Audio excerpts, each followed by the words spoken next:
Nós estamos nesse mês de outubro falando sobre o tema o Deus de amor e de misericórdia. Dia 31 agora, no dia do Halloween, no dia do... Olha que coisa, irmãos, o Halloween cai exatamente no dia 31 de outubro, o dia da Reforma Protestante. Por que será, né?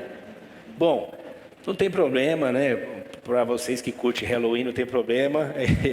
E para vocês que curtem a reforma protestante, não só curte, vivem, né, as escrituras, os princípios do evangelho apresentado pela reforma protestante. Nós celebramos esse mês inteiro, esses 504 anos da reforma protestante, onde se resume, né, o conceito mais geral desse protesto está nos 5 somentes, chamado de 5 solas, que são o somente a graça, somente Cristo, somente a Deus glória, somente as escrituras e somente a fé.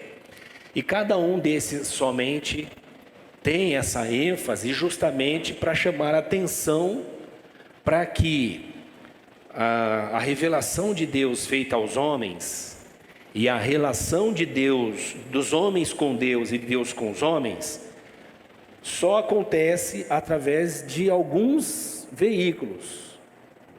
Eles são, portanto, a graça, que é o ambiente onde isso acontece, a fé, que é o instrumento que Deus nos dá para crer em. Esse em é só uma pessoa, Jesus Cristo. Nós temos esse contato através das escrituras, por isso somente ela. Muitos irmãos aqui podem escrever muito bem. Nós inclusive podemos dizer, olha, o texto que você escreveu é inspirado. Mas a inspiração, a fonte autoritativa que nós temos para nos fundamentar naquilo que entendemos ser a revelação de Deus, são as escrituras sagradas.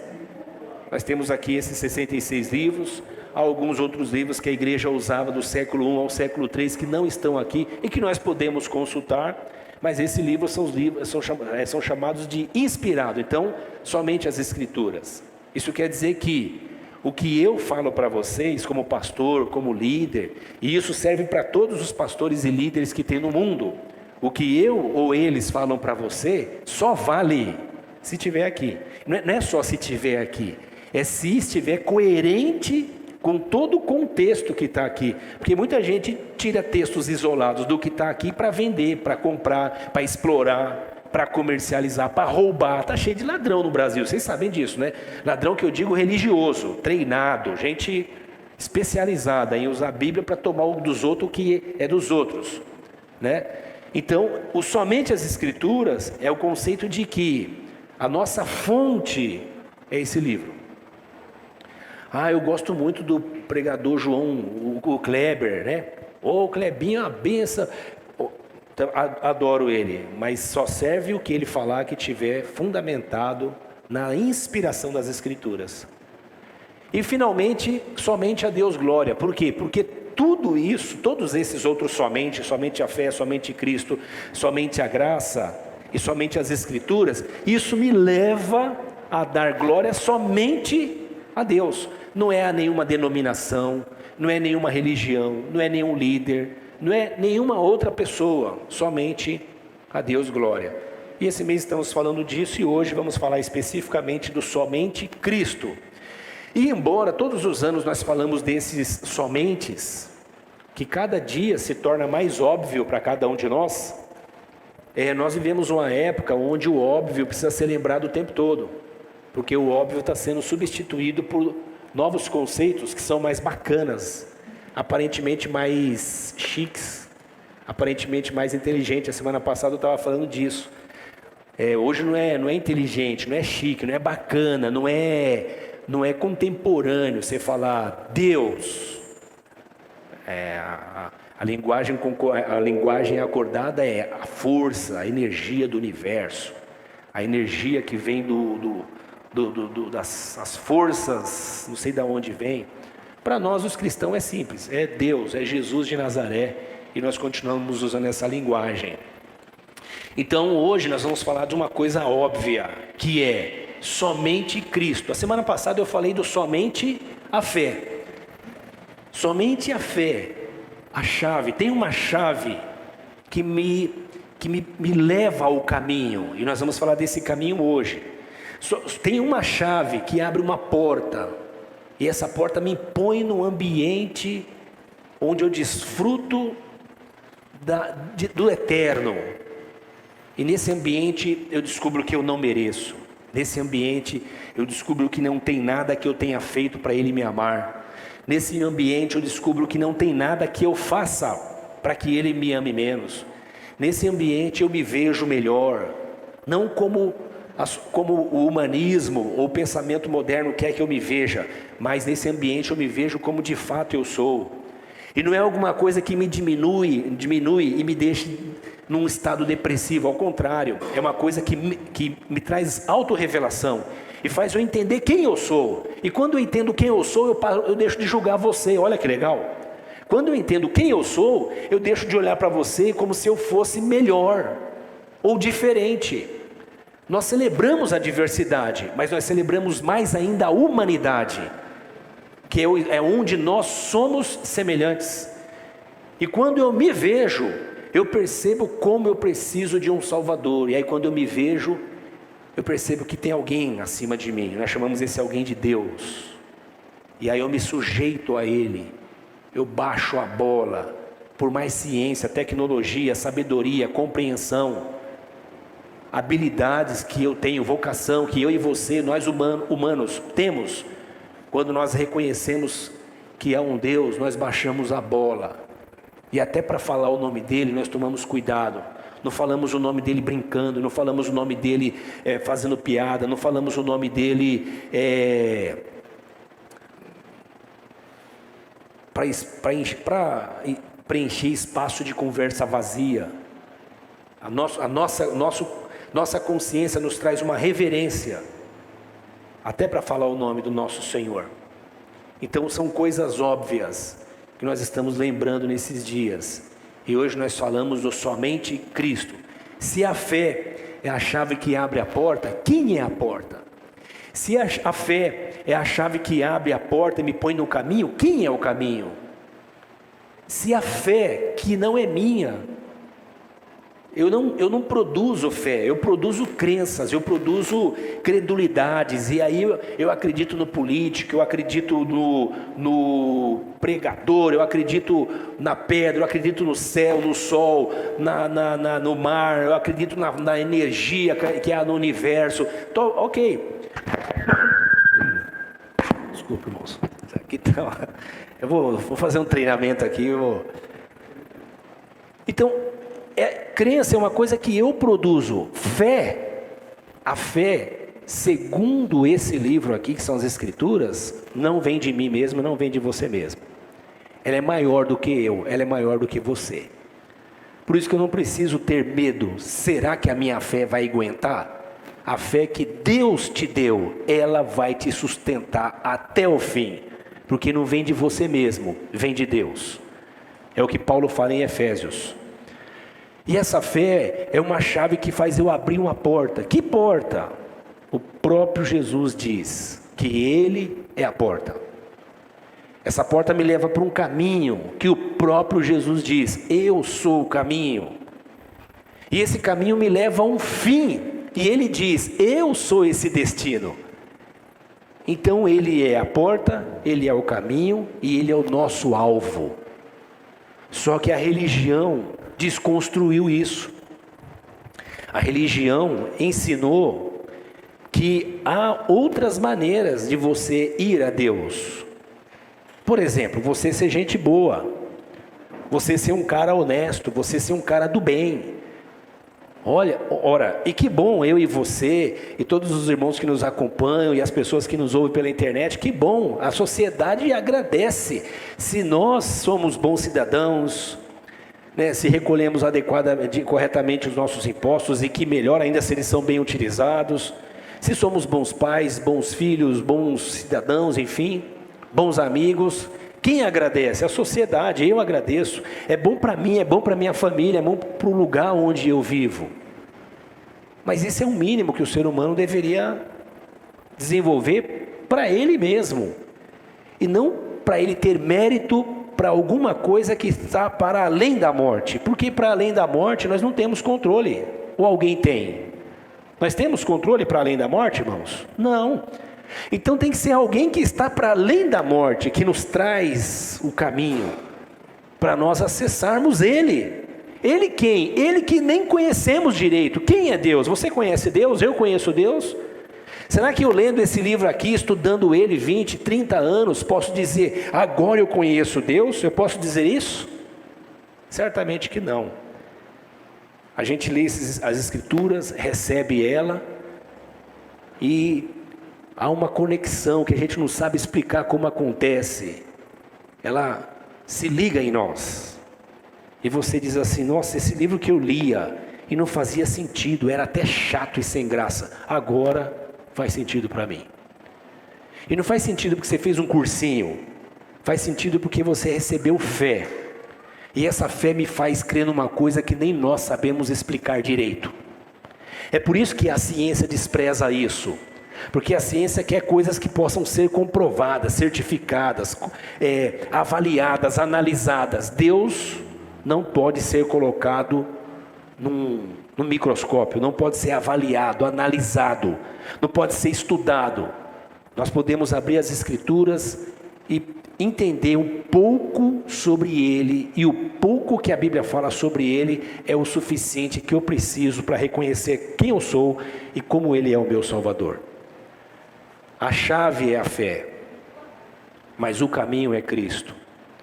Eu e você podemos fazer sacrifícios de oferta, podemos dar dinheiro para as instituições. Olha que interessante, alguém diz assim, você quer uma bênção de Deus? Dá o seu dinheiro para Ele. Ora, e Deus precisa de dinheiro? Se eu estou pedindo o seu dinheiro, é porque eu estou interessado no seu dinheiro, e estou colocando na conta de Deus? Isso é um absurdo, irmão. Como é que a gente não percebe isso? A gente percebe, mas quando se usa a linguagem de Deus, alguém que fala isso, tem uma aura de que conhece Deus e controla Deus e sabe os caminhos de Deus. Então quando ele fala isso para mim e para você, a gente tem que ficar quietinho e só obedecer. Não é um pouco disso? Só que não é isso que as Escrituras ensinam.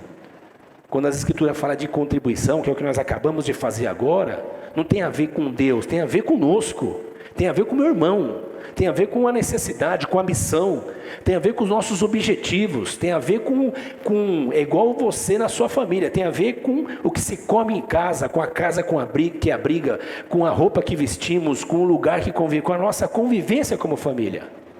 Mas alguém usa isso para falar que se você fizer isso, Deus vai ficar todo feliz com você e vai te dar mais bênçãos. Então não é somente mais Cristo, é Cristo e mais uma oferta, é Cristo e mais uma... Por exemplo, nós ensinamos aqui que nós cristãos oramos e jejuamos, mas isso não é para controlar Deus, são mecanismos que traz quebrantamento em mim. Nós oramos, irmãos, tem coisa mais mágica do que orar? Tem coisa mais louca do que orar? Tem. Você ora, você fala com Deus, e Ele te ouve. O mais doido ainda, Ele fala com você também. Tem que internar uma pessoa dessa, aí tem que internar todos nós, porque oração é isso, é falar com Deus, e você tem certeza que Ele te ouve, ou não é assim?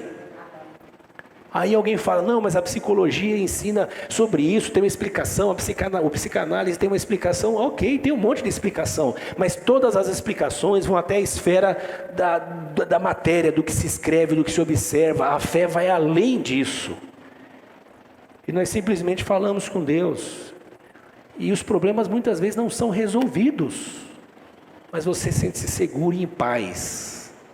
Você fala, Deus está comigo. E você continua caminhando, e continua desbravando, e conquistando, e crescendo, e sendo vitorioso.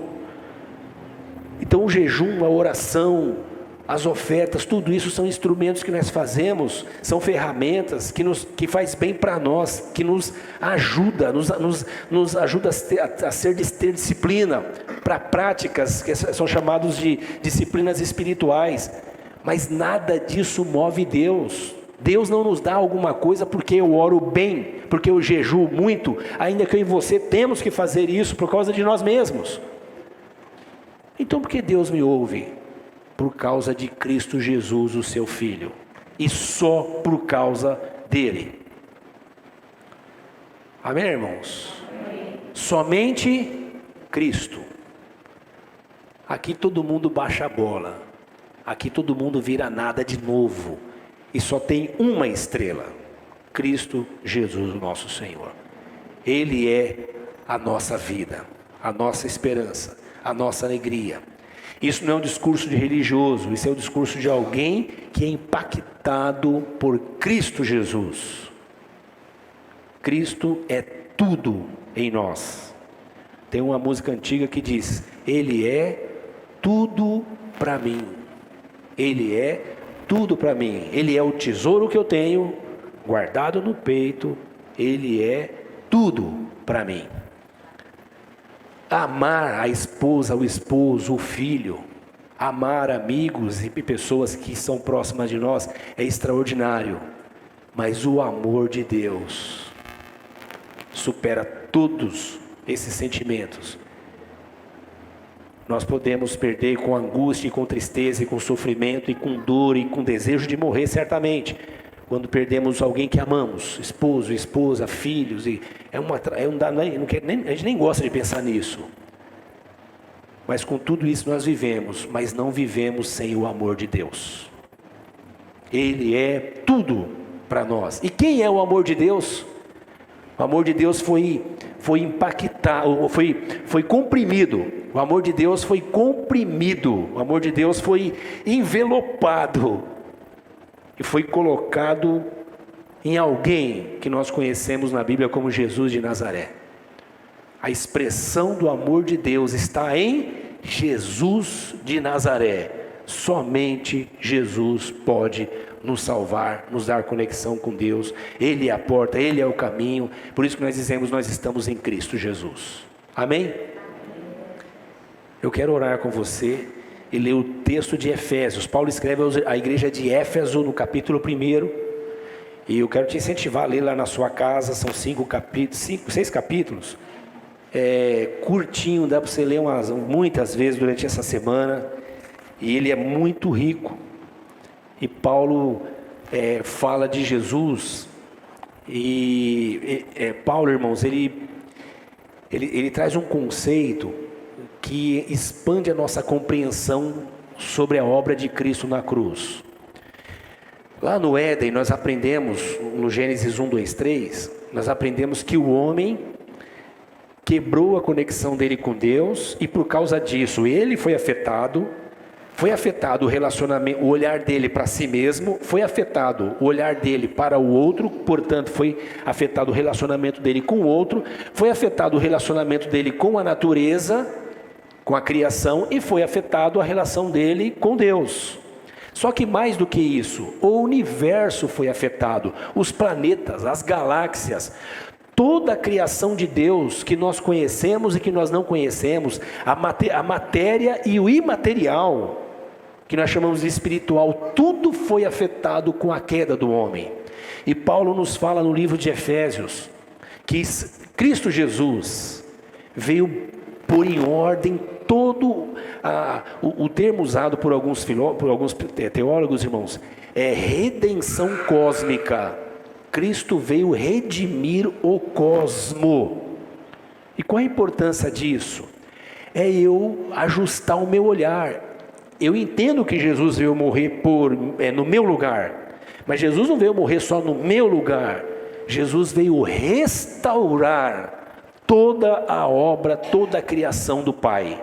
E eu faço parte disso. Você faz parte disso. Vamos orar?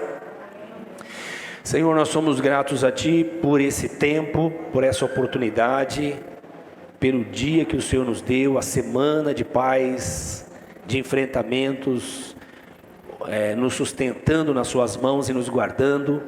Te agradecemos pela vida tão preciosa de cada irmão e irmã que está aqui, Senhor, que veio cultuar ao Senhor junto conosco, adorarmos ao Senhor, reconhecendo a Sua glória, a Sua grandeza e majestade. Oramos, ó Deus, agradecido pela vida dos irmãos que nos acompanham pelas redes. Oramos para que o Senhor nos visite a todos, visite com a sua presença extraordinária, que traz cura, que traz paz, que traz restauração, que traz vida e vida abundante. Oramos, Senhor, para que a sua palavra continue sendo escrita dentro de nós, para encarnarmos ela, Senhor, e experimentarmos tudo o que o teu evangelho trouxe para nós, e experimentarmos isso afetando aqueles que estão ao nosso redor e a nós mesmos. Senhor, que a sua palavra nos traga cura essa manhã, cure as nossas emoções, cure, Senhor, as nossas afetividades, cure o nosso corpo, restaure o nosso espírito, traga vida aos que estão morrendo, seja onde for, Senhor, que a sua palavra traga redenção, é o que nós pedimos para a tua glória e em nome de Jesus, amém.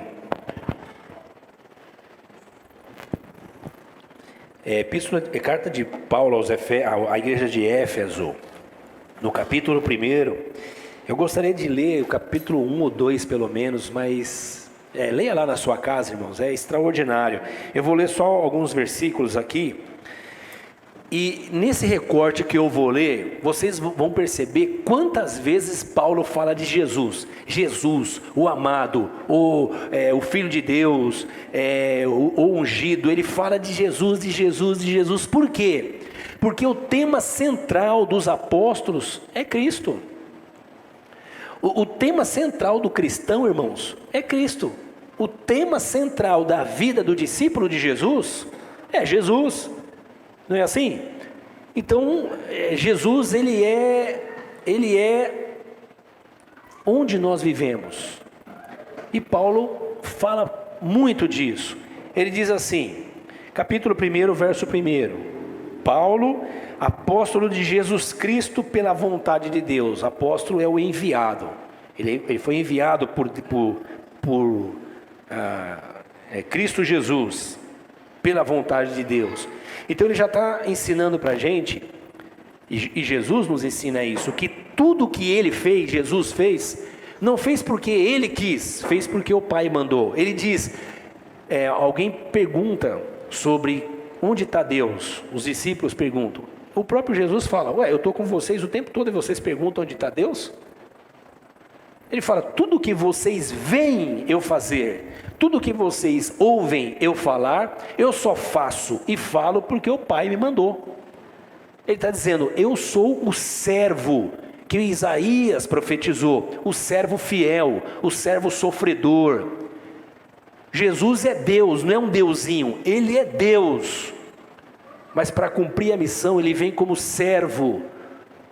E quando ele vem como protótipo, ele vem como modelo. Para quem? Para mim. Se ele é servo, eu sou servo. Então esse negócio de, olha, eu creio em Deus, mas eu gosto de ir demais nessa pegada aqui. Ok, não tem problema. Só que isso não é o que o servo faz. Não, eu creio em Deus, mas eu creio do meu jeito. Ok, não tem problema. Só que isso não é o que o servo de Deus faz. Porque o servo é servo. Em outras palavras, ele é escravo. O escravo não tem vontade própria. Escravo não decide sozinho. Tem vontade, mas não decide sozinho. Então, Paulo é escravo do Senhor Jesus. Ele é um apóstolo enviado para a missão, segundo a vontade de Deus. Ele diz, aos santos e fiéis em Cristo Jesus que estão em Éfeso, a vocês, graça e paz da parte de Deus, nosso Pai, e do Senhor Jesus Cristo. Graça e paz. A graça é o ambiente onde tudo acontece. Graça, somente pela graça. Tudo vem dele. Bendito seja o Deus e Pai de nosso Senhor Jesus Cristo, que nos abençoou com todas as bênçãos espirituais nas regiões celestiais em Cristo. Ele começa a sua pregação nos deslocando do olhar limitado, material, só para aquilo que é visível, e expande o nosso olhar para a integralidade da vida, que é eu e você somos isso que nós vemos. Eu e você somos algumas coisas que estão dentro de nós e que é química, emoção, sentimentos. E eu e você somos algumas coisas que estão além dessa materialidade, que é o espiritual. Eu e você somos mais do que se vê. Eu e você temos esse corpo, mas nós não somos esse corpo. Esse corpo é parte de quem eu sou. Há uma parte em mim que ninguém vê e nem eu vejo direito e nem eu me entendo muito bem. Só que Paulo ele expande o conceito. Ele diz que isso é assim comigo, e ele vai falar isso numa série de outros textos bíblicos. Isso é assim comigo, isso é assim com a criação. O escritor do livro de Hebreus diz que as coisas que nós temos na terra e que eram usados como símbolos para culto a Deus no Antigo Testamento são protótipos das coisas que estão no céu. Olha que interessante. Então, o que nós vemos e onde nós vivemos não é tudo, é parte da realidade. E Paulo está nos chamando a atenção que esse Cristo, o Filho de Deus, Deus nos abençoou, nos abençoou quem? O povo de Deus, com todas as bênçãos espirituais nas regiões celestiais. Ou seja, tudo que eu preciso para ser, viver e existir, está no mundo espiritual em Cristo. Isso que nós vemos é reflexo de tudo que há no mundo espiritual. Não é uma negação da matéria, mas é uma expansão da nossa consciência. A palavra do Senhor nos diz que nós não vivemos pelo que vemos, mas pelo que cremos. Por quê? Porque o que nós vivemos é limitado. Há uma série de discussões, inclusive, irmãos, dentro da filosofia, dentro da neurociência, e que é comprovado que muito do que eu e você vemos e percebemos da vida não é a realidade para outros, é a minha realidade, porque outros veem e percebem de outro jeito.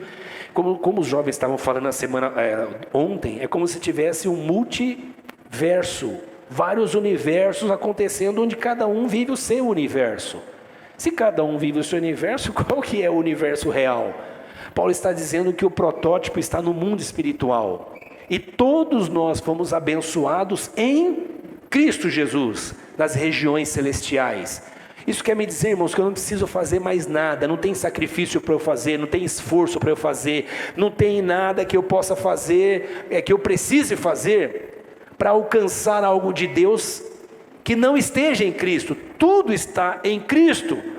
E se eu estou nele, eu estou nas bênçãos que ele já me deu. Eu já estou nas bênçãos de Cristo Jesus. Eu não acesso Cristo mais, eu estou nele. A fé que o Senhor me deu, que eu falei a semana passada, já me conectou com Cristo. É assim, Jesus é a porta e eu tenho a chave que é a fé. Ele me deu a chave, eu abri a porta, entrei no caminho, não saio mais, estou no caminho.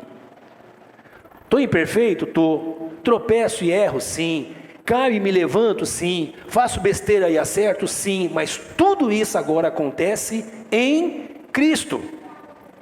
Eu não acesso mais Cristo, eu já estou em Cristo. O que eu faço para alcançar mais de Deus? Absorva mais dele, porque você já está nele.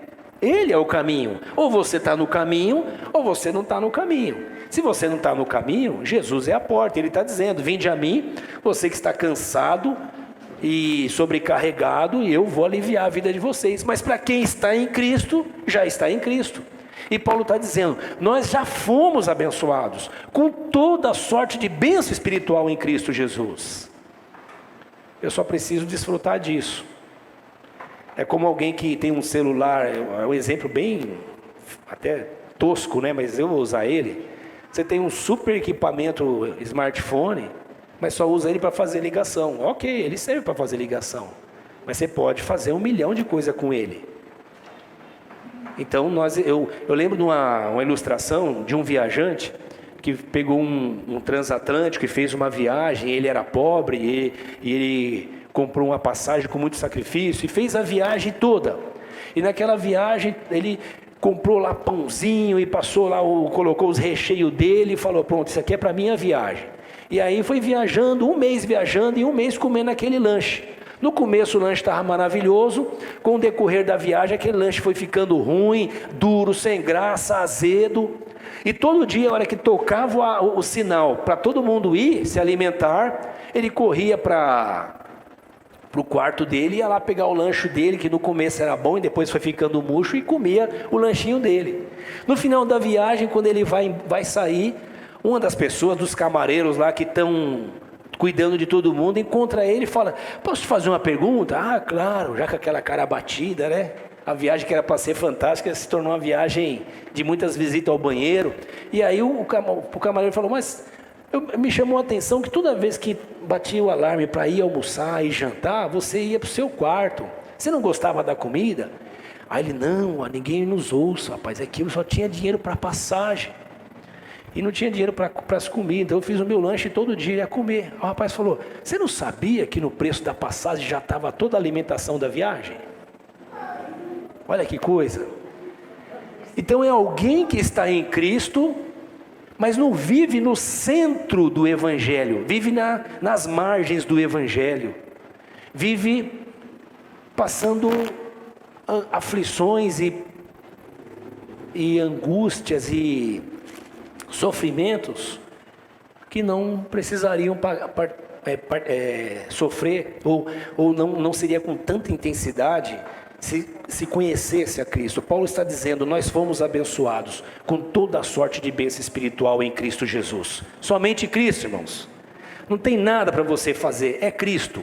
Glória a Deus ao nosso Senhor Jesus Cristo. Tudo está nele. Aí ele diz: porque Deus nos escolheu nele. Nele quem, irmãos? Em Cristo. Deus nos escolheu em quem? Nele, em Cristo, antes da criação do mundo. Olha aqui, irmãos, antes de você nascer e ficar bonitão igual você está para os mais jovens, ou ficar mais acabadinho como você está para os menos jovens, como eu, antes de nós nascermos, antes dos nossos pais pensar em nos ter, o Senhor desejou nos salvar. Olha isso, porque Deus nos escolheu nele, antes da criação do mundo, para sermos santos e irrepreensíveis na sua presença. Antes de Deus dizer: haja luz, Ele teve que dizer: haja cruz. Jesus foi sacrificado antes da criação do mundo, para que eu pudesse viver uma nova vida, já que a vida que eu ia viver seria uma vida consequente da queda de Adão e de Eva, como é o da natureza, da humanidade, autocentrada, orgulhosa, exploradora, pensando só em si mesmo, violenta, maldosa, maliciosa, cheia de deformação e deformidades. Então, o Senhor Deus, antes de criar o mundo, planejou a nossa salvação. Só que o texto está dizendo aqui: em quem Ele planejou a nossa salvação? Em quem? Em Cristo. Somente em Cristo.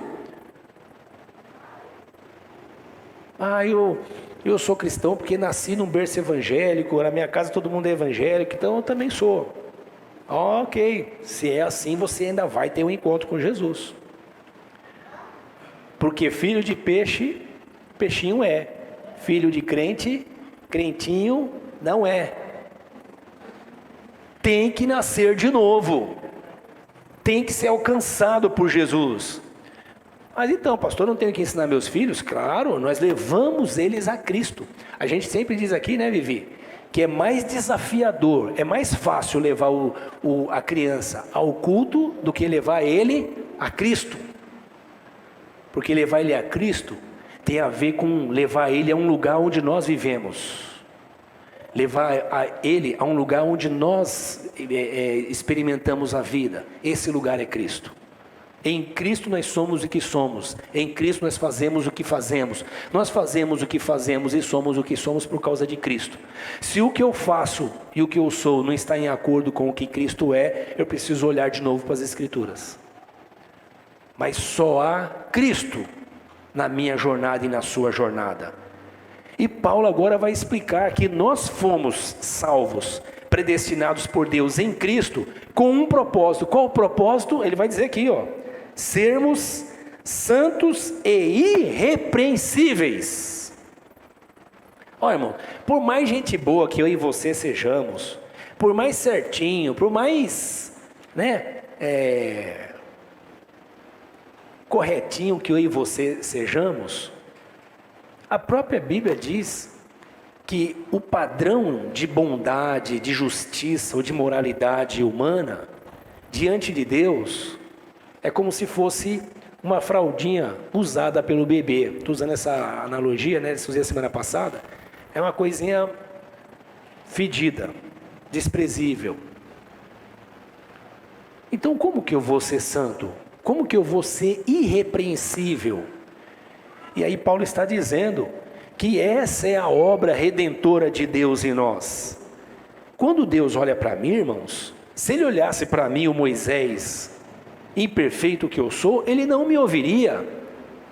Se Deus olhasse para mim, só vendo o Moisés imperfeito como eu sou, Ele não me abençoaria. Se Deus olhasse para mim, somente esse Moisés imperfeito como eu sou, Ele não me salvaria.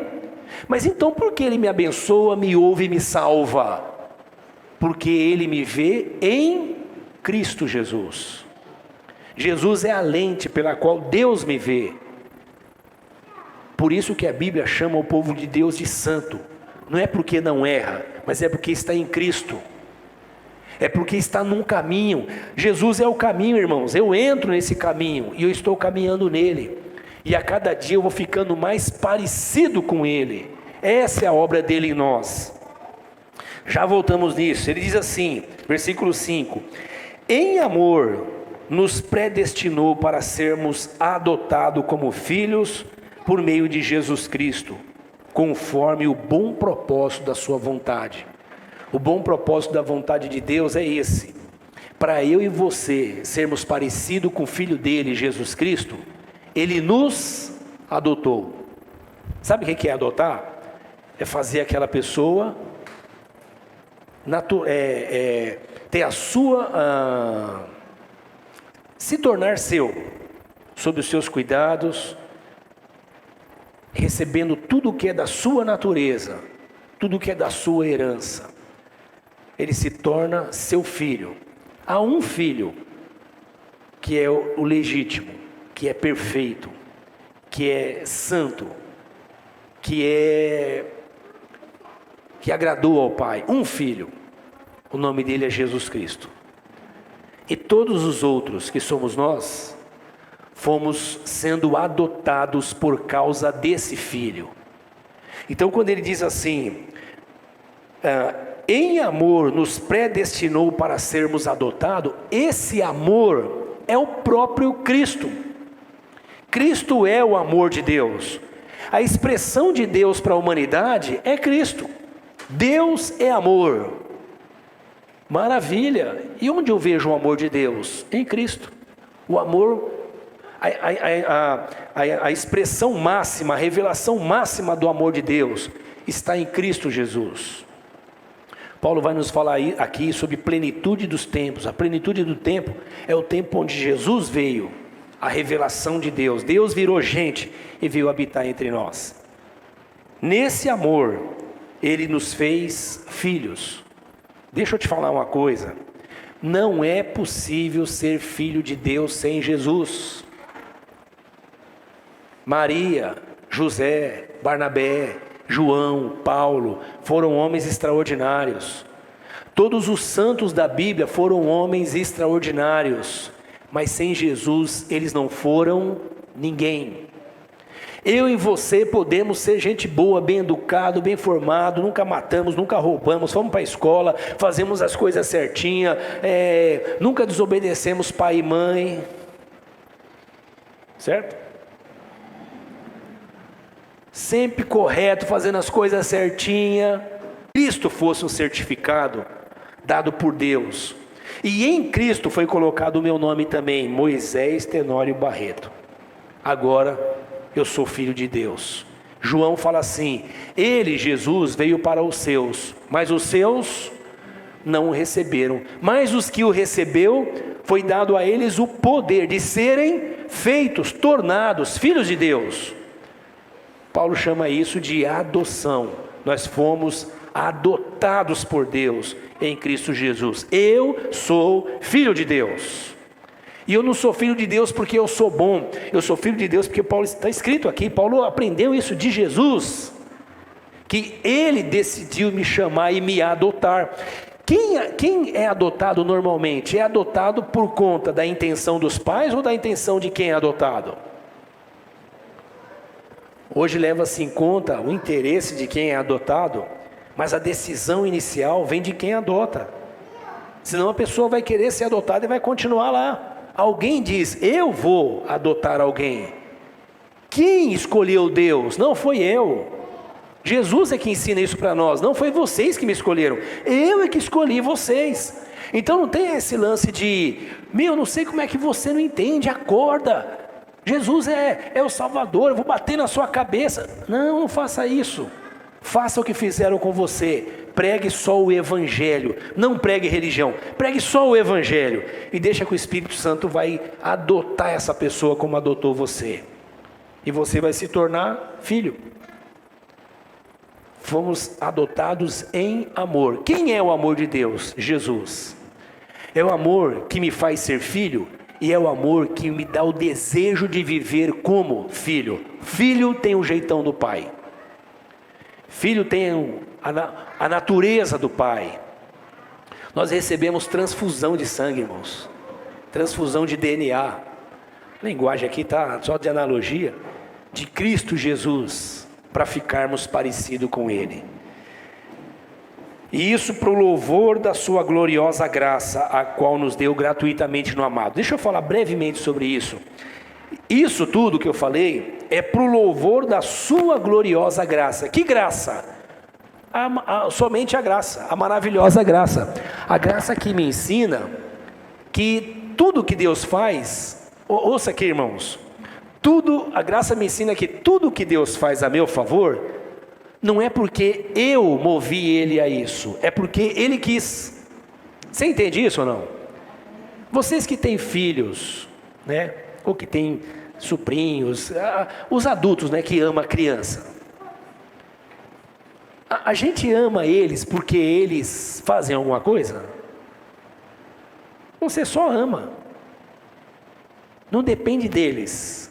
Depende de nós. Não é assim, irmãos? Tem aquela criança mais bacaninha que você fala: essa tem mais xodó. Tem aquela mais chatinha que você fala: essa aqui... Mas não é disso que eu estou falando. Estou falando de amor. Amar. É aquela coisa de estar pronto para se doar por causa daquela criança. O que esse texto está nos ensinando? Que a graça é isso. A graça é um movimento de Deus na minha direção, independente de quem eu seja. Ou uma coisa que escandaliza. Você já viu alguém dizer assim? Alguém fala assim: então você roubou, matou, usou droga, desviou um monte de gente, um monte de jovens aí para o crime, e agora se esconde atrás da Bíblia, quer ser salvo, quer ir para o céu. Aqui ó, banana para você. Você já viu alguém dizer isso? Então você faz um monte de besteira, teve uma vida imoral, uma vida antiética, e agora vira crente e quer ir para o céu. Ninguém vira crente. Você nasce de novo ou não nasce de novo, é simples assim. Mas quando alguém diz isso para mim ou para você, eu e você temos que lembrar do que as Escrituras nos ensinam, irmãos. Olha, quem salva não sou eu, vai reclamar com Jesus. Ele que disse para o cara que estava do lado dele, pendurado, porque era um bandido, era um maldito que estava na cruz porque merecia, ele falou para aquele cara: hoje você vai estar comigo no paraíso. Dá para engolir isso? Você curte isso? Você gosta disso? Eu ficaria feliz se o bandido fosse o meu filho. Mas se o bandido é alguém que eu odeio, eu falo: Deus é injusto. Sabe como é o nome disso? É graça. Não depende daquele bandido, dependeu só de Deus. Então, quando alguém diz que para você ter acesso a Deus ou ser salvo, você tem que fazer alguma coisa, ele está anulando essa graça. Ele está desmontando o que foi feito para a glória de Deus. Ele está deslocando a glória que é de Deus e colocando a glória em alguma outra coisa. Essa alguma outra coisa em geral é religião. Se você fizer 7 passos, Deus vai te dar. Se você for dessa religião, Deus vai te dar. Se você fizer esse sacrifício, Deus vai te dar. Quando alguém diz isso, ele está anulando a graça de Cristo. E isso tira a glória de Deus.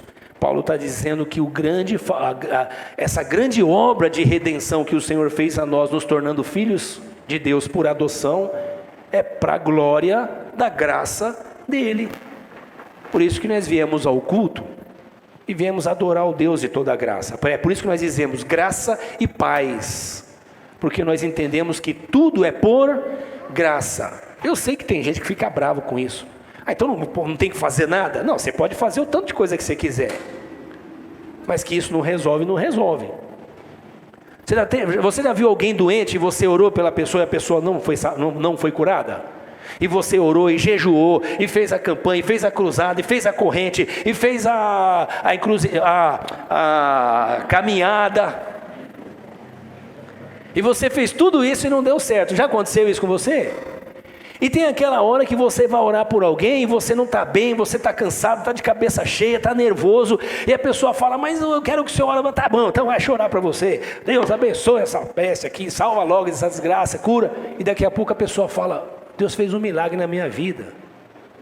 A peste e a desgraça é só um exagero, né? Mas aí você entende que não depende de você. Foi Deus que fez isso. Por que Ele fez isso? Por causa da graça dEle. Dá para explicar melhor? Não dá, irmão. Graça é igual amor. Você não explica. Amor. Dá para explicar amor? Quanto mais explica amor, mais embolado fica. Nós não podemos desviar a glória da graça de Deus para obras de homens, para ritos religiosos, para religião, para igrejas. Nós não podemos empobrecer o evangelho a esse de jeito nenhum. Essa graça é para a glória de Deus. Então, quando eu e você estamos aqui juntos, um está tropeçando, um está caindo, o outro está errado, o outro está machucado, o outro está todo cheio de poder de Deus, é tudo para a glória de Deus e graça de Deus, e eu não posso fazer juízo disso. Amém, irmãos? Na nossa cabeça de religioso, igreja, comunidade da fé, é um lugar onde tem um monte de gente perfeita, santinho, bonitinho, com auréola na cabeça, que nunca erra, não faz besteira. Só que isso é na cabeça religiosa. No Evangelho da Graça, Jesus fala assim para os religiosos, olha, vocês, mais ou menos, vou parafrasear, ele diz assim, vocês vão quebrar a cara. Ele fala isso para os religiosos, porque ele diz, no dia do banquete que vai ser servido por Abraão e os patriarcas, nesse banquete que vai ser na eternidade, muitos vão estar sentados nesse banquete, são ex-prostitutas, ladrões, gente que não presta, e vocês, os religiosos, vão estar de fora da festa. Ele está falando de graça. Isso te incomoda? Isso me incomoda? Em geral sim, porque a gente gosta de graça para a gente e lei para os outros. É ou não é assim em geral? Graça para mim, lei para o outro. Mas que bom que a graça não está nas nossas mãos. A graça é para a glória de Deus, e a graça veio nos salvar. Amém, irmãos? Alguém ouve isso aqui e fala, então pastor, a comunidade da fé é uma casa da mãe Joana. Irmã Joana, desculpa que o trocadilho aqui é só... Não devia ter falado isso, né? Mas não tem a linguagem que a pessoa fala assim, né? A casa da mãe Joana, ou casa de não sei o quem lá, qualquer casa. É tipo como se fosse bagunça, né? Essas coisas não tem que pensar antes, né, irmão? Depois que falou, já foi. Bom, vamos pular isso aí. Vamos continuar aqui. Versículo 7. Nele temos a redenção por meio de seu sangue. Nele quem? Jesus. E Paulo fala de Jesus aqui, somente Jesus, Jesus, Jesus. Nele temos a redenção por meio do seu sangue. O que é redenção? Redenção é alguém que é escravo e eu vou lá e compro ele. Eu compro, pago para o senhor dele e tiro ele da escravidão. Quem escravizou quem? O diabo escravizou o homem. Quem está indo comprar o escravo? Jesus, ele está vindo comprar. E qual a moeda que ele usa? O sangue dele. E o que é sangue? Sangue é vida. É uma vida por outra vida. É a vida dele pela minha vida. Ele dá a vida dele para que eu não morra. Isso é comprar, é ser redimido. E quem fez isso? Cristo. Pelo sangue da nova aliança. Ele nos ensina, e nós fazemos isso todos os meses, nos reunimos para cear, nós lembramos aqui, palavras do Senhor Jesus, façam isso todas as vezes, para não se esquecer de mim, porque a nossa tendência é se esquecer, mas todos os meses nós lembramos, o sangue da nova aliança pagou a minha dívida, pagou, está paga. Se o diabo aparecer diante de mim e falar, Moisés, você já fez muita besteira e vai fazer ainda, comigo ele dançou. Porque eu vou dizer para ele, os meus pecados já foram pagos. Não tem mais dívida. É por isso que Paulo fala, portanto agora nenhuma condenação há para os que estão em Cristo Jesus. Por quê? Porque agora nós andamos em novidade de vida. Nós andamos num caminho de santidade que surpreende até nós mesmos. Você não se surpreende tendo uma vida santa? Sim ou não? Aquele olho cobiçoso que você tinha, estou falando de vocês porque aquele olho cobiçoso que você tinha, aquele olhão, você vai andando com Jesus, ele vai diminuindo, né? Ele vai virando um olhinho normal. E você vai sendo cada vez menos cobiçoso. Cobiçoso é isso, é querer ter o que é dos outros. É querer ter o que não é nosso. Não é você ter ambição no sentido de querer progredir, crescer e ter mais. É você querer ter o que não é teu. Esse é um caminho de santidade. Versículo 7. Nele temos a redenção por meio de seu sangue, o perdão dos pecados. Você já pecou hoje? Irmão que está em casa aí, já pecou hoje? Vai pecar hoje? Uma pergunta para vocês, vocês vão pecar hoje? Sim, e vocês ainda têm a cara de pau de achar que vai para o céu? Vocês estão assumindo que vão pecar. Você entende o que é isso ou não? Alguém diz assim, e esse exemplo é só para glorificar a graça, tá, irmãos? Alguém diz assim, eu estou no culto aqui, glória a Deus, se Jesus vier agora eu subo. Mas aí meu irmão veio aqui e falou para mim que não vinha no culto porque ele assistiu o jogo do meu sobrinho. Dá licença, né? O cara não vem de vir culto, vai assistir jogo do sobrinho. Aí ele está lá no jogo do sobrinho, Jesus vem, ele fica ou sobe? Como é que é? Ele sobe ou fica? Eu que estou no culto, penso assim, eu estou garantido, porque eu estou no culto. Ele que está no jogo lá, vendo o jogo de futebol, fica, agora não sei se eu subo, se eu fico, como é que resolve isso? Você entendeu ou não? O texto está dizendo que o meu pecado foi pago, não são prestações. Deus não tem prestações com o diabo e está lá todo mês, e aí ele pisou na bola de novo, tá lá, vou pagar mais um pouco para você. Deus não está pagando nada para o diabo.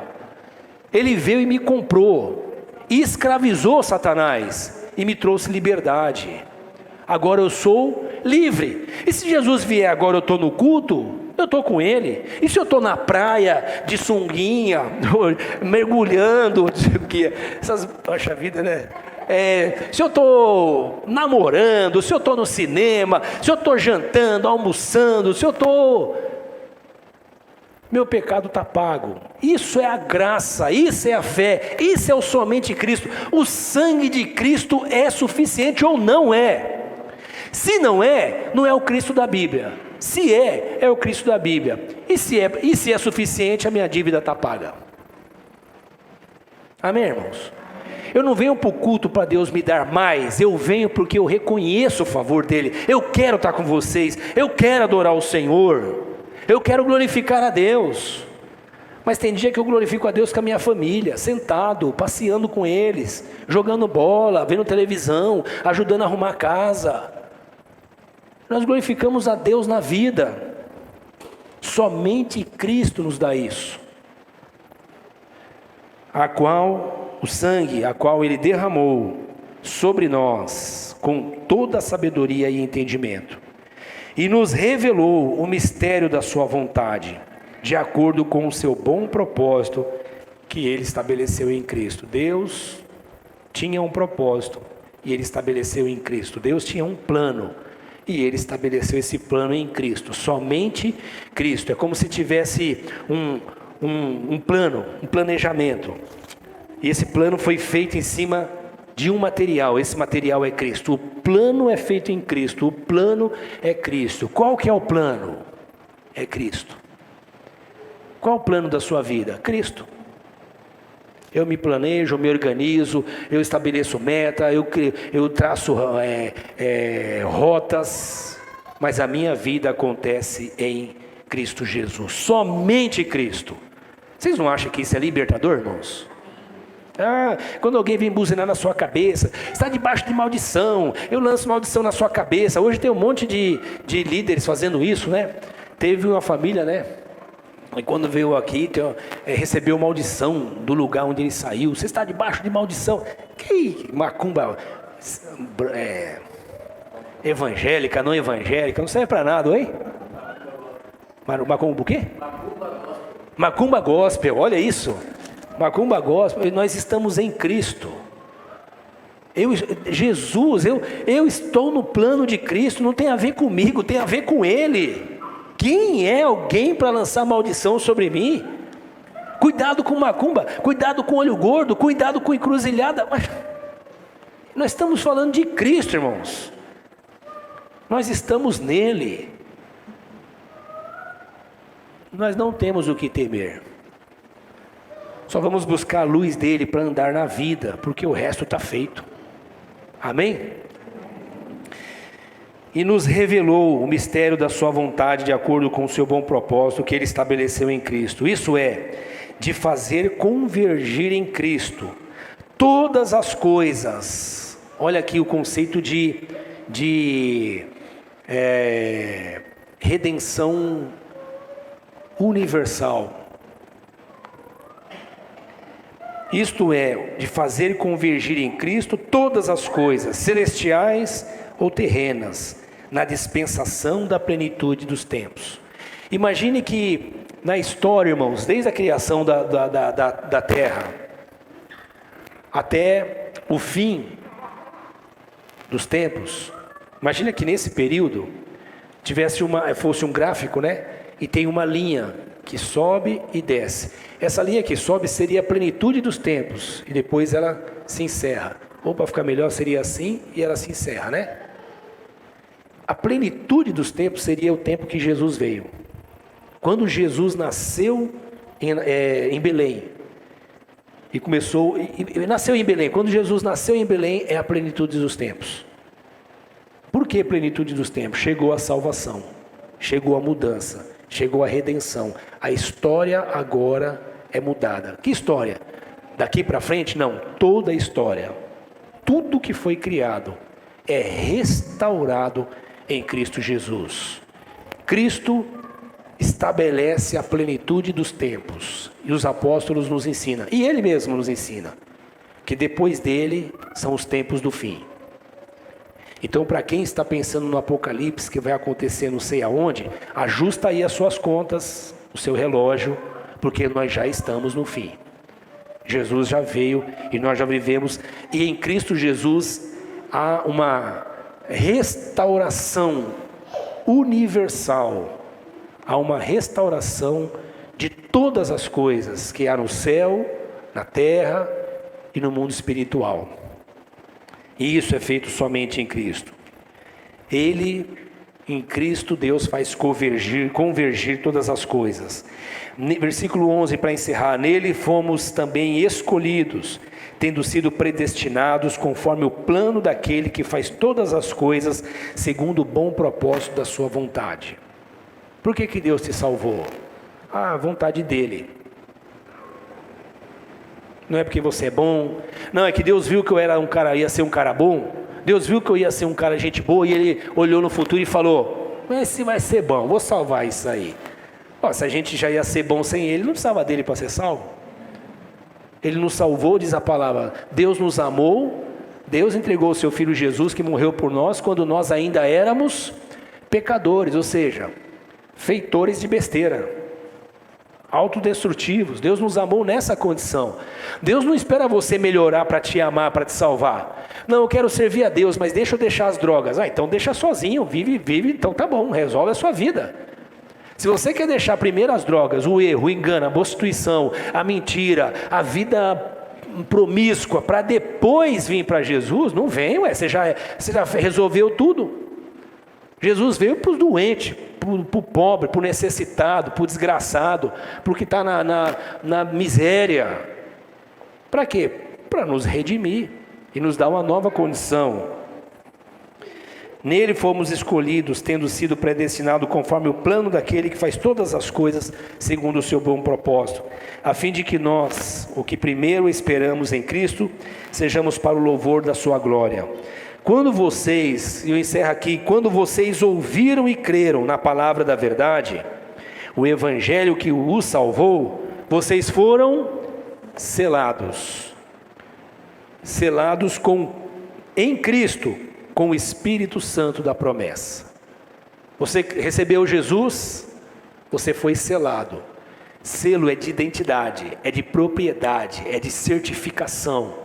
Eu não ponho um selo em mim, eu não tenho carteirinha de crente, gospel, como disse o irmão. Isso aí não serve para nada. Nós recebemos uma certificação feita por Deus, interna. E não é para eu expor isso para você como se eu fosse melhor. É para eu ver em mim a glória e a graça e a misericórdia e a bondade dEle. E isso traz transformação na minha vida, que dá bom testemunho para aqueles que estão ao meu redor. Ele me selou com o Espírito Santo da promessa, que é a garantia da nossa herança até a redenção, ou seja, até o dia que Ele vier nos buscar, a redenção daqueles que pertencem a Deus para o louvor da sua glória. Tudo é feito em Cristo, foi planejado nele, foi feito para a glória dele, foi feito por intermédio dele. E para que eu fique parecido com Ele. Paulo fala isso em Romanos. Ele nos predestinou para sermos conforme a imagem do seu Filho. Eu e você, dia a dia, vamos ficando mais parecidos com Jesus. Amém, irmãos? Somente Cristo. Tudo que está fora de Cristo é dispensado. Ah, pastor, mas eu queria fazer uma correntezinha. Pode fazer, irmão. Eu queria fazer uma campanhazinha. Pode fazer. Faz.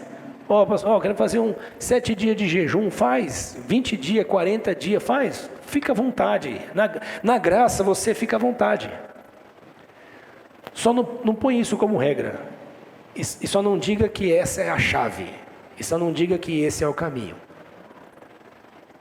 Então, somente Cristo, e por causa disso nós fazemos todas as outras coisas como jejum, oração, e trabalho, e serviço, e missão, e dedicação, e tudo isso. Amém, amados? Amém. Somente Cristo é que nos salva.